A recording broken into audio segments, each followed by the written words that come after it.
Olá, tudo bem?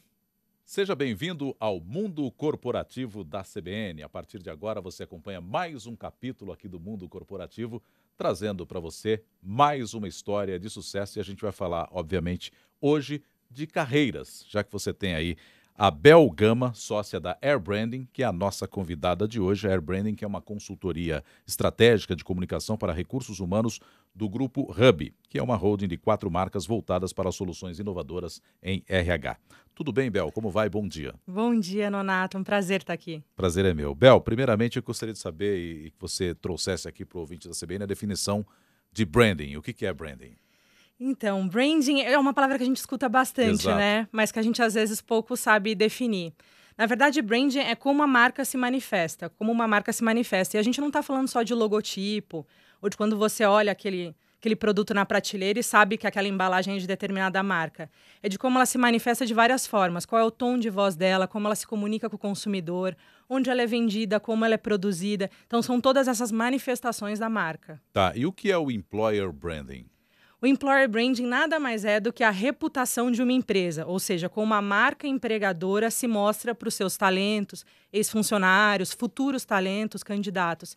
É uma tendência, é um termo que surgiu nos anos 90 nos Estados Unidos, então já faz até um certo tempo, É demorou verdade. para a gente ouvir falar, né, dele, mas é nada mais do que a reputação, é o que a gente ouve falar, o que a gente vê, como que a gente sente em relação àquela marca empregadora. Tá, e quando você fala gente, aí todos os atores, né? Não apenas o funcionário ou ex-funcionário, o cliente também, por exemplo? O cliente também, porque um cliente pode ser um futuro funcionário, né? A gente acredita no employer branding que o funcionário, na verdade, ele é o primeiro consumidor da marca. Por quê? Porque não tem maior demonstração de confiança na marca do que você trabalhar por ela. É a maior defesa que você pode fazer é dedicar todo o seu talento, seu esforço, seu dia a dia, né, sua rotina em prol de uma marca. Então, hoje, para você trabalhar, você tem que mais do que vestir a camisa. Você tem que confiar muito naquela empresa para estar ali dentro, para ajudá-la a crescer e etc. Isso a gente pode definir, ou pelo menos apresentar, como uma identificação com a empresa, né? Isso. Com valores e etc. Antigamente, acho que você citou um termo aí que eu acho que é por aí. As pessoas diziam, fulano veste a camisa da empresa. Não é mais apenas isso, ô Bel? E Não por é que não? mais. Não é mais, Nonato, assim, porque hoje há uma defesa muito grande que toda empresa tem o seu propósito, né? Tá. Antes de uma empresa existir, quando a gente vai pensar num plano de estratégico de negócio ou de comunicação, o mais importante é a empresa saber o porquê. Por que que ela existe no mundo? E o porquê não é tão simples assim como, eu existo para fornecer, vamos supor, sucos de laranja Uhum. para a comunidade. O porquê é algo mais da essência, que tem a ver com o fundador, ou que tem a ver com aquele grupo de fundadores que escolheu aquela ideia. Então, hoje é muito importante você encontrar colaboradores, funcionários que identifiquem com esse mesmo propósito. Então, vai além de vestir a camisa durante das 9 da manhã às 6 da tarde. É você acreditar e compactuar com aquele propósito da empresa. Porque hoje a gente não acredita mais em só trabalhar por dinheiro, né? A gente quer ser feliz, a gente quer gostar, a gente quer amar o que a gente faz, a gente quer ter orgulho de trabalhar para aquela empresa. Tá, isso observando aí a parte do funcionário ou do colaborador. O cliente, tudo bem que o funcionário, como você disse, ele é o nosso primeiro cliente, no caso da Aham. empresa. Mas você tem os demais clientes para que a sua empresa possa sobreviver, enfim, e ter uma atuação boa no mercado. O cliente também tem que comprar esses valores da empresa ou ele nem fica sabendo? Eu acho que ele fica. Por isso que você vê que tem marcas que se você talvez até esconder o logotipo, o cliente já sabe o que que é. Tá. Sabe aquela marca que é tão forte que ela está presente em todas as situações? Ela vai além daquele logotipo, né? Você sabe como aquela marca se comporta, o que que ela defende, qual é a voz que ela defende no mundo. Então, eu acho que isso também chega no cliente. O objetivo é que chegue, né? Um bom branding, um bom employer branding passa pelo branding, ou seja, não dá para ser muito distinto o que você defende internamente do que você defende para os seus clientes. Porque, como a gente disse, se o funcionário é o primeiro consumidor, se a gente vende uma promessa de valor muito diferente do Uhum. que é o real, né? Por exemplo, te vende que a empresa é super flexível para o talento. Aí ele vai lá trabalhar e descobre que não. O chefe dele é aquela pessoa Durão, tá. mandona, durona, que não deixa, atrasou 5 minutos, já toma uma bronca. Ou seja, ele já fica desenganado no primeiro dia. Então, a promessa de valor da marca empregadora, do employer brand, ela tem que ser ainda mais concreta, real, parecida. Até porque esse colaborador poderá replicar, né, para os clientes, para os Exatamente. demais clientes. Deixa eu só lembrar aqui, você que nos acompanha aqui no Mundo Corporativo, pode mandar perguntas para o e-mail mundocorporativo@cbn.com.br para a nossa conversa aqui com a Bel Gama. Agora, Bel, o que é que mudou no cenário de retenção e até integração dos profissionais, dos colaboradores na empresa, ou pelo menos de um modo geral? Então, mudou bastante porque os meios de comunicação também mudaram bastante, né? Mudou por diversos fatores, na verdade. Hoje a gente escuta palavras que a gente não escutava antes, como flexibilidade, balanço vida profissional, vida pessoal. Isso. A gente escuta a palavra muito recompensa. Então, hoje as pessoas trabalham por motivos diferentes. Já partindo daí, se somos pessoas diferentes e trabalhamos por motivos diferentes, a maneira da empresa oferecer benefícios ou integrar aquela pessoa é diferente. Às vezes, uma empresa pode ter uma remuneração ok, média, mas oferece benefícios que são muito importantes para aquela categoria, para aquele tipo de público, né? Para aquele target. Então, a integração já mudou.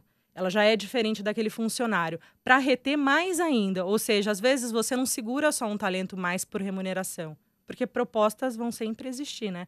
Cobrindo. Você precisa segurar por conhecimento, por estimular ele. Uma pesquisa nos Estados Unidos aponta que a maioria dos funcionários americanos se sentem muito desestimulados ou pela liderança ou por se sentirem obsoletos no que fazem. Tá, O desestimulados. medo, desestimulados, Tá. chegam até a... É um dos maiores motivos de demissão, às vezes, né? De falar, a culpa é do chefe ou da liderança, ou também de um trabalho que a pessoa se sente obsoleta, que ela não aprende. Então, você tem que oferecer hoje outros estímulos, além da remuneração.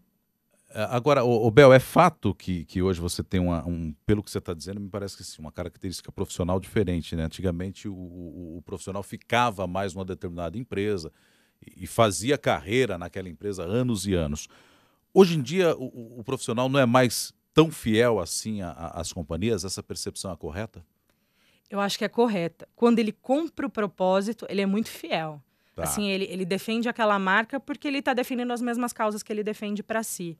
Mas, no entanto, hoje a gente não vê uma estabilidade como era antes, né?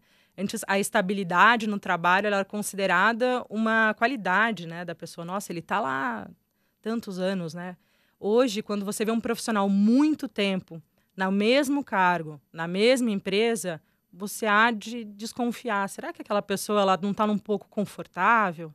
Né, naquela cadeira? Será que ele está cansado, não está estimulado, não quer mais? Então, hoje, estabilidade não é uma palavra tão na moda, assim, né, para essa nova geração. Eles trocam mais fácil, né, mais rápido, eles querem crescer mais rápido. Para crescer numa carreira, às vezes você precisa acelerar seus passos ou internamente ou mudando de empresas. Agora, isso é mais difícil para a companhia também, né? Porque mais se difícil. antes ela tinha um colaborador que ficava um pouco mais tempo, hoje ela tem que, de algum modo, tentar retê-lo ali o mais tempo possível, já que ele é ex-profissional um tanto quanto ávido por novidades e desafios. Exatamente. A empresa ela tem que hoje ser muito mutante, né? Ela tem que se adequar a essas características novas, mas nós temos novos meios também para fazer isso, né? O diálogo hoje dentro das empresas está maior, né?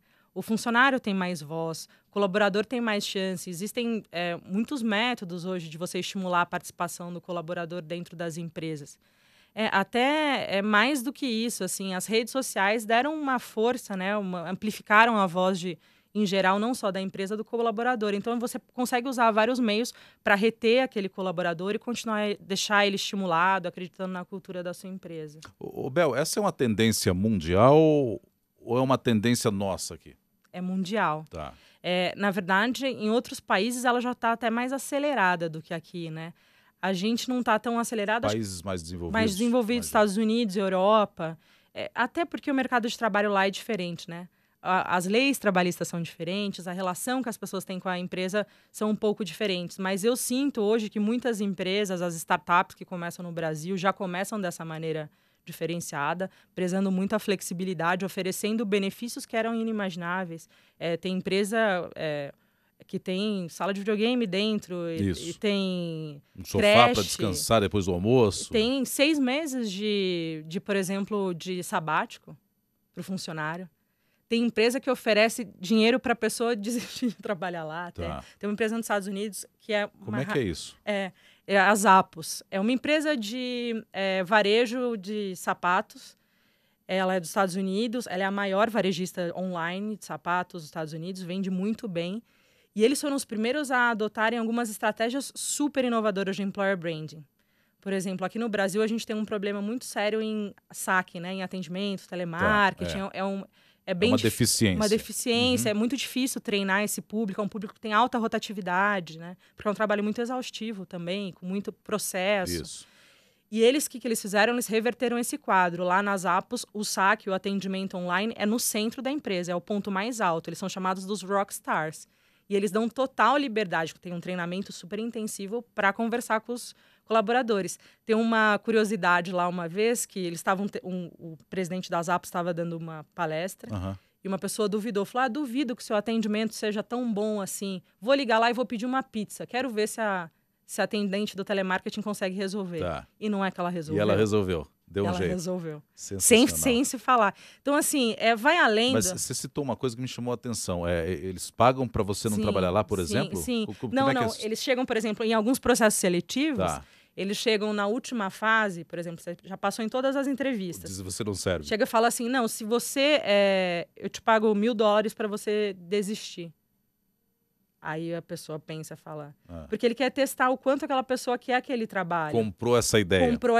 Tá, porque, perfeito. Na verdade, se ela quer $1.000, ela está interessada em remuneração imediata. E eles querem pessoas que estão interessadas num trabalho a longo prazo, dedicação, comprar a causa. Porque internamente ele vai ganhar mais do que $1.000. Muito bom, muito bom, muito bom. Então... É possível ser bem inovador, assim, em algumas estratégias. Sem dúvida. Você falou aí da startup, né? E eu tenho uma pergunta aqui do Vinícius Lopes. Ele diz, no cenário atual do país, como o employer branding pode contribuir para as companhias? Cenário atual do país, imagino que esteja aí trazendo esse cenário de crise que a gente vive nesse ano de 2015, todo mundo falando da dificuldade que é o ano de 2015 e talvez se estenda até meados de 2016. Tomara que não. Aí ele complementa, é importante tanto para uma startup quanto para uma companhia consolidada o employer branding? Obrigada pela pergunta, Vinícius. A gente adora participação em rede social, que é onde a gente se comunica hoje em dia. Eu acho que em momentos de crise é mais importante ainda você preparar a sua empresa culturalmente. Primeiro porque o foco não está em contratação e seleção nesse momento, né? Está num momento de... As empresas estão enxugando, estão escolhendo o melhor, estão qualificando melhor os seus colaboradores para conseguir brigar mais com a concorrência. Então, é um momento que você tem que reforçar muito a sua marca empregadora, para não perder talento para a concorrência, porque como tá fácil, né, tá mais barato transitar, porque está no momento de crise, você tem que ter estratégias para reter aquele talento que é muito importante, que é aquele que gera lead, que gera lucro, que gera projeto, que tem fit cultural com a empresa. Então, eu acho que é um momento também de você preparar a sua empresa para o ano seguinte, de você preparar para quando a crise não estiver também tão grande, para você conseguir estar bem estruturado, com todo mundo trabalhando no mesmo patamar, todo mundo engajado para a empresa. Então, eu acho que é em momentos de crise que a gente define quais são os grandes e os fortes, assim, né? É um momento quase de peneira do mercado. Então, eu acho que é muito importante. Nós, da Era, a gente, sinceramente, tem recebido muitas propostas de empresas que, como o RH não está contratando, está dedicando o seu budget para ações de treinamento, de retenção, de atração de talentos para um futuro. Em relação à startup... Se vale para as duas, para a startup e para a consolidada. Para a startup e para a consolidada. Empresas muito consolidadas, indústrias com uma linha de produção muito certa, elas tendem a ter um organograma mais, né, uma hierarquia mais complicada para você ter uma mudança muito significativa em employer branding. Mas uma coisa é fundamental, toda empresa tem sua cultura, toda empresa tem sua reputação. A questão é como que você está tratando dela, né? Tem empresas que não cuidam e tem empresas que cuidam isso de maneira mais efetiva. Uma startup com menos pessoas, menos funcionários que está começando, ela começa de uma maneira mais fácil a definir seu employer branding, né? Porque ela começa do zero. Uma empresa muito estabelecida, com muitos funcionários, é um projeto um pouco mais delicado, mas também que tem muita efetividade. E era isso que eu ia falar, a questão da efetividade. É possível você conferir os resultados posteriormente? Sim. Deixa eu só tomar um gole de água que agora... E eu pergunto, os resultados, à medida em que você tem esse trabalho, eu consigo perceber resultado efetivo posteriormente? Sim. Como o Employer Brand, ele usa todas as estratégias de marketing convencionais e até de marketing 2.0, de rede social, o fim de todo o projeto, ele traz os indicadores, né? A gente sempre, quando começa a construir um projeto, a gente precisa ter indicador no final de saber se aquilo funcionou ou não funcionou. Os indicadores podem ser diversos. Podem ser Número de engajamento em rede social, pode ser aumento na produtividade, depende muito do que a gente está buscando naquele projeto. Mas todo projeto a gente tem que comprovar o que a melhoria na cultura fez com aquela empresa, né?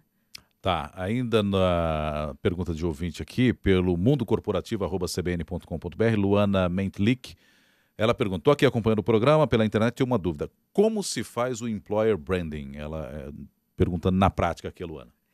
Obrigada, Luana, pela pergunta. Então, a Era, ela trabalha com uma técnica que chama Design Thinking. Ou seja, a gente divide o processo em 3 fases fundamentais. Uma de diagnóstico, que a gente chama de captura. Ou seja, a gente vai na empresa e mergulha entrevistando, pode ser a liderança, tem várias técnicas. Pode ser fazendo um focus group com um funcionário, pode ser fazendo um diário com o vendedor para ver qual é o processo dele de venda. Então, a gente usa diversas metodologias de pesquisa qualitativa, e chega num diagnóstico. Aí a gente descobre, você está com problema ou de atração, tá de problema de integração, problema de retenção. A partir desse diagnóstico, a gente desenvolve a ideia. Talvez, se for um problema de integração, a gente pode desenvolver um manual de integração para aquela empresa na forma de game, porque aquela empresa a gente descobre que ela tem super apetite para game. Se aquela empresa tiver um problema de integração, a gente pode criar uma comunidade no Facebook e estimular com conteúdo. Se a gente descobre que o problema é na liderança, a gente pode criar um programa de team building, de coaching, completamente diferente. Então, o employer branding, ele é super sob medida. Ele precisa do diagnóstico para a gente sentir qual é o cheiro daquela empresa, o que está acontecendo. Como é que é o ambiente? Depois a gente parte para a entrega final. Independentemente do tamanho da empresa, né, Bel? Independentemente. A gente já fez projetos para empresas muito, muito grandes e já fizemos empresas para startups também. Tudo com as mesmas metodologias, os mesmos processos. A entrega é diferente. Queria voltar um pouquinho na questão do trabalhador. Há estudos indicando o que motiva esse trabalhador hoje? Aqui no Brasil, porque a gente tem uma outra geração também, e outra mais que vem por aí, que eu já nem sei que nome a gente vai dar, porque daqui a pouco você já não tem mais letras para qualificar e classificar essas gerações, exatamente. Então, por aquilo que você observa do atual cenário, por aquilo que vem por aí, o que é que motiva esse trabalhador, Bel? Eu acho que tem palavras que são de ordem hoje, né, para essa geração. São flexibilidade, mobilidade, recompensa, propósito, isso estimula aprendizado, trabalhar num ambiente colaborativo, ouve-se muito falar em cocriação. Essas são as palavras que as pessoas hoje buscam no emprego. Lógico que generalizar, né, nunca é bom. Tem pessoas que buscam estabilidade, trabalhar das 9 às 6 e não há nenhum demérito nisso. Claro que não. Tem outros que vão para concurso. Tem outros que vão para concurso. Cada pessoa tem seu estilo. O importante é você encontrar a empresa que tem o mesmo que a gente chama fit cultural que você. Tem o mesmo estilo de jeito de ser. Mas o que a gente vê nessa nova geração é uma tendência mais por essa mobilidade, né? Muitos hoje trabalham em home office, são super multitarefas, gostam de projetos mais imediatistas, não a longo prazo, preservam, não tem hoje muito essa distinção da vida on e off, né? Você trabalha 24 horas, né? A gente está no celular 24 horas, você recebe e-mail, responde. Então é uma nova geração que lida diferente com a vida. A impressão que dá, Bel, é que fazem tudo ao mesmo tempo agora, é por aí? Tá, e nesse cenário, aí a gente tem um profissional multidisciplinar, que faz várias coisas, né? No nosso meio, por exemplo, hoje o jornalista faz de tudo e ao mesmo tempo. É interessante isso, quem já está no mercado consegue se adaptar, não consegue? Qual é a tua avaliação desse profissional multidisciplinar diferente de alguns anos atrás, quando a gente tinha o especialista, talvez, dominando as ações? Eu acho que o especialista, ele nunca vai perder o seu lugar, porque a gente sempre vai precisar de especialistas para assuntos, né, específicos, e ele sempre até vai ser super valorizado, porque é difícil você encontrar uma pessoa que seja muito boa naquilo que quase ninguém faz. Claro, que tenha o conhecimento de um determinado assunto e que poucas pessoas dominam, né? Sem falar nas características natas, né? Às vezes a pessoa é especialista porque ela nasceu com uma vocação para alguma coisa. Estamos falando do radialista, do cantor, do artista, do jogador de futebol. Enfim, tem profissões que precisam dessa vocação, né, mais nata. No entanto, antes a gente não tinha muito espaço para o multidisciplinar. Por exemplo, quando eu prestei vestibular, eu fiz TV, eu fiz rádio, trabalhei em produtora, trabalhei em jornal, e até meus pais me perguntavam assim, mas o que você faz afinal? Para onde né? você vai, né? Qual é o alvo? alvo? Você vai afinal? E acho que essas pessoas, como eu, não tinham muito... Se sentiam até meio constrangidas, porque não tinham um cargo ou uma profissão definida. Hoje, essas pessoas, elas têm. Existem hoje pesquisadores antropólogos na área de game, existem psicólogos trabalhando para entender corporações, psicologia das cores, trabalhando em biologia. Então, essa multidisciplinaridade hoje abriu um novo campo. Eu não acho que quem é específico perdeu, mas eu acho que quem é multidisciplinar tem um novo leque aí de opções. Tá, e será que quem é específico consegue, de algum modo, transitar bem nesse mercado? Por exemplo, ele percebeu que esse mundo, que esse mercado, ou até mesmo o setor no qual ele está inserido, ele deixou de ser apenas específico. Ele tem ali um colaborador que também é multidisciplinar. Ele conseguiria se adaptar a essa situação? Desde que ele queira ou não? Eu acho que desde que ele queira, ele consegue se adaptar. E eu acho até que mais. Às vezes a gente se torna específico na nossa carreira por não ter tido oportunidade de aprendizado ou não ter enxergado uma oportunidade de trabalhar com outra disciplina. Às vezes, quando cai no colo desse especialista um desafio que ele vai ter que lidar com outras áreas, ele pode se dar bem até se apaixonar por essa um pouquinho de multidisciplinaridade. Então, eu acho que as empresas também estão mais abertas a oferecer esses desafios. Uma coisa é fato, os desafios do trabalho não são mais os mesmos. Então, a gente não consegue mais trabalhar como antigamente. A gente precisa se adaptar a esse novo momento. Vamos sair da zona de conforto, né? Vamos sair da zona de conforto, não tem como. Porque tem muita gente querendo sentar na cadeira, verdade, né? é Tem verdade. muita gente boa e talentosa. É um momento muito bom de talento no Brasil. Então, quanto mais você conseguir mostrar que você sabe gerir equipe, trabalhar com diferentes frentes, entender a cultura da empresa, um profissional mais requisitado você vai ser. Bel, tem mais uma questão aqui dos ouvintes que participam pelo mundocorporativo@cbn.com.br. Caroline Dales, ela diz aqui: o employer branding é para um setor específico ou qualquer empresa pode fazer? Não. Como eu disse, employer branding traduz reputação. Tá. Então, toda empresa ela tem a sua cultura, querendo ou não, ela nasceu de uma ideia, portanto, ela nasceu de um porquê, portanto, ela tem uma cultura e ela tem um jeito de ser. Então, independente do setor que ela atua, essa cultura existe. Então, respondendo a Caroline, não depende muito de área, não. Todas as empresas... A gente já trabalhou com empresas de entretenimento, empresas de agrobusiness, farmacêutica, então... São diversos setores. E é super interessante isso, porque os desafios são diferentes, né? Uma empresa farmacêutica é muito diferente de uma empresa de entretenimento, que é muito diferente de uma empresa de agronegócio. Então, é muito interessante você trabalhar diferentes marcas para o employer branding. Você falou das redes sociais, né, desse novo cenário que a gente tem aí, desse profissional que está atuando em várias frentes e quer fazer tudo ao mesmo tempo agora. E óbvio que rede social é um cenário novo, é algo absolutamente novo e que a gente ainda, de algum modo, cai em algumas armadilhas. O que é que mudou com essas redes sociais no que diz respeito à gestão das empresas e até à participação desses funcionários, hein?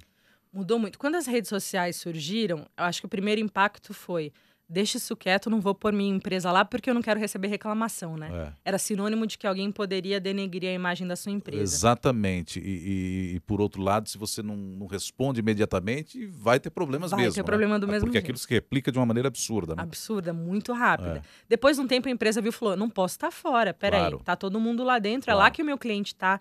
É um ponto de contato direto com o seu cliente, é muito importante, não tem intermediário ali, né?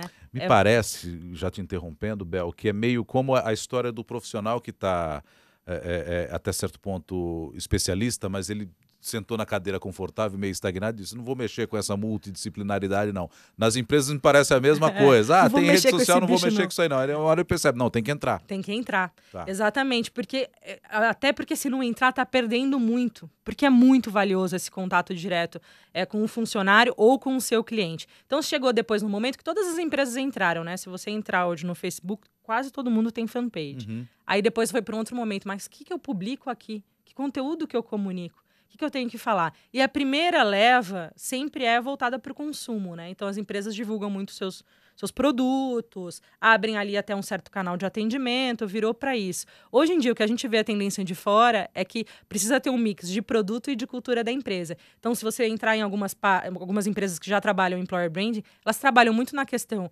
cultural, de como é trabalhar lá, foto do ambiente interno, para mostrar como é aquilo, para ela atrair pessoas que são similares a ela. Então, hoje, a rede social é inevitável, no meu ponto de vista, assim. E quem não usa, não é que não está deixando de ganhar, está perdendo, né, espaço. Você falou ambiente de trabalho, isso é muito importante para a retenção dos talentos e dos colaboradores, não? Muito. E aquilo que a gente falou, né? Não tem certo e errado. Não é todo mundo que gosta de trabalhar de bermuda numa empresa com tobogã, mas tem gente que gosta. É verdade. Mas então você mostrar exatamente como você é importante. Perfeito. Nesse cenário todo, eu imagino que o gestor tem um papel fundamental, que é notar o engajamento, enfim, se as pessoas estão efetivamente, entre aspas, comprando a ideia, enfim, se estão trabalhando junto com a empresa. É possível ele perceber isso ou notar se o funcionário está apenas cumprindo tabela? E aí eu já vou emendar uma outra questão, Bel. Qual é o perfil desse novo líder, desse novo gestor? Porque imagino que tenha mudado um pouco, né? Por exemplo, a severidade que a gente tinha alguns anos atrás, hoje em dia, acho que isso, o gestor que é só severo e faça o que eu mando e não discuta, acho que ele perde espaço, não? Muito, muito.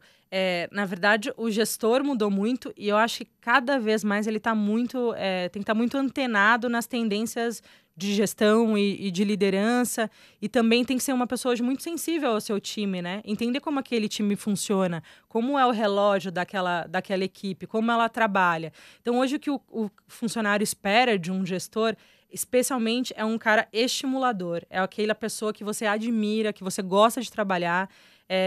Hoje em dia a gente vê, não tem muito espaço para essa grosseria, para essa severidade, né? Hoje a assédio moral é visto como uma coisa absurdamente condenável. Se você pensar antigamente no ambiente de trabalho, tinha algumas coisas que hoje não seriam toleradas. Então mudou muito o ambiente de trabalho, até porque hoje o colaborador tem mais voz. Se ele entrar numa rede social e disser alguma coisa sobre a sua liderança, ou sobre a empresa, ou sobre a reputação, aquilo, como você disse, espalha em questão de segundos. Então, a liderança ela tem um papel hoje muito mais importante de inspiração. Eu acho que lidera pelo exemplo, né? Não tem mais aquele gestor que está trancado na sala dele, inacessível. Tem que ser acessível, tem que saber responder ou tem que buscar a resposta. Então, não adianta mais um gestor que não compartilha informação. Claro, toda empresa tem informação sigilosa, que depende, né, que tem a ver com o seu plano de negócio. E até troca de conhecimento, né? Porque se você é um líder ou um gestor que não consegue ouvir o teu colaborador, certamente você vai estar deixando de trocar ideias, deixando de... Talvez ele traga algo novo para o teu trabalho e que possa acrescentar na tua vida também, né? Nesse caso que a gente está falando das apps ou de algumas empresas inovadoras, tem empresas também super conhecidas por dar essa voz para o colaborador. Tem empresa que toda e qualquer ideia vale. Tá. Por exemplo. Uma outra pergunta aqui que a gente tem é do Eurípides. Ele diz: está acompanhando o programa, tal, gostaria de saber como o Employer Brand pode me ajudar a tornar-me mais eficiente e eficaz. Seria correto me especializar em uma determinada área ou posso adquirir conhecimento mudando de áreas sem fazer uma pós ou um curso? Ele trabalha numa indústria química multinacional. Aí, no caso... Provavelmente ele deve ser de recursos humanos e está querendo se especializar em Employer Branding. Tem muitos cursos fora do Brasil hoje para Employer Branding. Lembrando que Employer Branding não é uma disciplina 100% estabilizada. Eu desconheço aqui alguma universidade que dê aula disso. Seriam cursos, workshops. Né? Tem muito workshop na internet que você pode ver gratuito. Tem alguns os sites de carreira. E ele é válido só para a empresa, né, Bel? Não é para pessoa física. Não é para pessoa física. No caso dele aqui, talvez, se efetivamente for em outra área que ele queira se especializar, aí ele vai atrás do curso da área dele, né? Ou de personal branding, né? Como ele mesmo se tornar um profissional que consiga mostrar melhor o seu trabalho, que é uma outra vertente do branding. Entendi. E ainda nessa questão, Maria Helena pergunta, há muitas empresas que desenvolvem o trabalho de Employer Branding hoje no Brasil? Maria Helena, não há muitas empresas hoje assim que desenvolvem esse trabalho. Quando a gente lançou esse negócio no começo desse ano, então é uma empresa muito jovem, a gente fez um breve estudo de mercado e uma empresa com uma atuação do começo ao fim, do diagnóstico à entrega final, ou seja, que consegue diagnosticar e produzir site, produzir peça, produzir campanha, rede social, há poucas. Nos Estados Unidos há muitas agências de publicidade especializadas em RH, unindo o RH e o marketing, mas aqui no Brasil ainda não há muitas empresas nesse segmento. Entendi. Ô Bel, a gente está chegando aqui no final da nossa conversa, você falou de RH e de marketing. Tem de ocorrer essa harmonia entre esses dois setores numa empresa? Isso é fundamental? Outras áreas precisam de integração também? Todas as áreas precisam de integração. Eu vim do marketing, né? E quando eu entrei para o universo do RH, eu fiquei um pouco chocada como essas duas áreas não se conversavam e como elas têm tanto em comum. O marketing está vendendo o produto direto, uma ideia, né, da empresa. O RH, ele contrata pessoas, que é o principal consumidor. Então, são áreas que elas têm que estar muito juntas porque elas são muito estratégicas para uma empresa. Então, eu acho que cada vez mais marketing e RH vão andar juntos ou ter um outro departamento que una os dois. Normalmente, hoje aqui no Brasil é chamado de inovação ou de employer branding. Então, você precisa trabalhar essas duas frentes juntas. Essa é a tendência, né, das Porque organizações. até então eram até certo ponto afastadas. Bem separado. Às vezes até a comunicação interna, por exemplo, departamento de comunicação, né, marketing e comunicação. Comunicação ficava de um lado e comunicação interna completamente de outro. Quando os dois são comunicação. Você só está mudando o target, né? Um é para fora e um é para dentro. Perfeito. Bel Gama, nossa convidada de hoje aqui no Mundo Corporativo da CBN, sócia da Air Branding, consultoria estratégica de comunicação para recursos humanos do Grupo Hub, uma holding de 4 marcas voltadas para soluções inovadoras em RH, trazendo um pouquinho aqui das impressões dela a respeito de retenção e manutenção de funcionários e, obviamente, também esse novo cenário que se desenha aí para a carreira de muita gente. Muito obrigado pela gentileza, Bel, de fazer conosco o Mundo Corporativo de hoje. Donato, foi um prazer estar aqui. Obrigada a você. Próxima. Até. Muito obrigado também a você que nos acompanhou aqui no Mundo Corporativo da CBN. A gente volta na próxima semana com mais um capítulo para você. Até lá!